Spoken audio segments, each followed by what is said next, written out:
Saudara, tebalnya material longsoran dan faktor cuaca tak menghambat tim SAR dan BNPB serta tim penyelamat gabungan mencari korban yang dinyatakan masih hilang pada bencana longsor Serasa Natuna, Kepulauan Riau.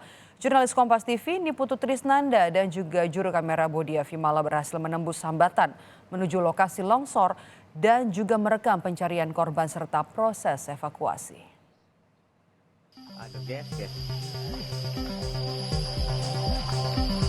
Medan yang tertimbun lumpur dari longsoran jadi tantangan dan kesulitan yang harus dilalui oleh tim SAR gabungan saat berupaya menembus menuju lokasi longsor yang menimbun satu desa di Pulau Serasan, Kabupaten Natuna, Kepulauan Riau. Petugas dan sukarelawan yang berjibaku harus menyingkirkan material longsoran yang menutupi jalur menuju lokasi longsor sebelum bisa mengevakuasi korban. Jurnalis Kompas TV Niputu Trisnanda dan juru kamera Bodia Vimala yang mendatangi Pulau Serasan berhasil menembus hambatan menuju lokasi longsoran dan merekam proses evakuasi serta pencarian korban. Jalur menuju lokasi bencana hampir tak bisa dilalui menggunakan kendaraan roda 4 dan hanya bisa dilalui menggunakan sepeda motor ataupun berjalan kaki. Saudara, saat ini kami sedang menuju ke TKP tempat terjadinya longsor yang ada di Natuna. Lebih spesifiknya lagi, sebetulnya lokasi ini berada di Kampung Genting yang terdampak paling parah. Di lokasi bencana, tim SAR gabungan terus berupaya memindahkan material longsoran untuk mencari korban yang masih hilang. Alat berat ada yang sudah berhasil masuk ke lokasi longsoran terparah dan terus dipergunakan menggali timbunan lumpur yang menenggelamkan sebagian besar rumah warga.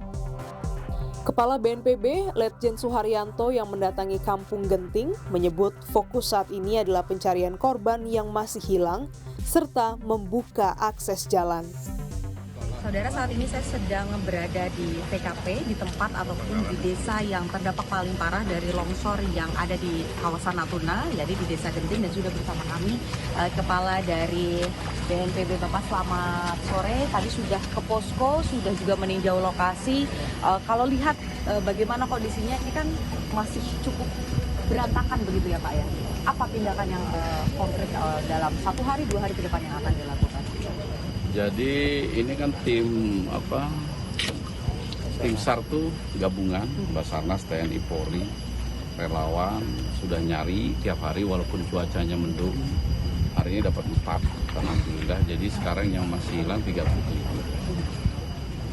Kalau terang ini katanya tadi penjelasannya 2-3 hari udah bisa tembus.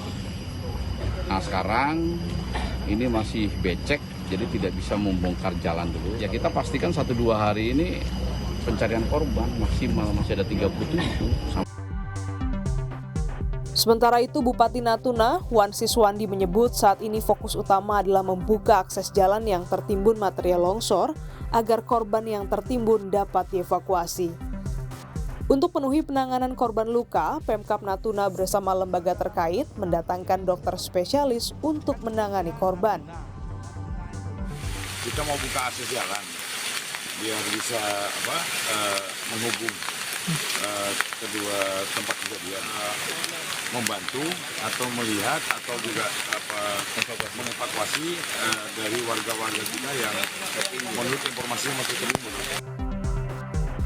Bencana longsor di Kampung Genting, Pulau Serasan ini mengakibatkan sejumlah keluarga harus kehilangan sanak saudaranya serta tempat tinggal. Pemkab Natuna sudah menyampaikan kepada BNPB dan Kementerian PUPR soal relokasi dan hunian bagi warga korban longsor. Fokus utamanya adalah pencarian korban, tetapi juga tidak boleh menutup mata bahwa yang dibutuhkan dan kehidupan setelahnya, bagaimana kemudian rumah tinggal yang baru, hunian baru ini bisa dipenuhi, logistik juga bisa dipenuhi agar masyarakat bisa kembali beraktivitas seperti semula. Niputu Trisnanda, Bodia Vimala, Kompas TV.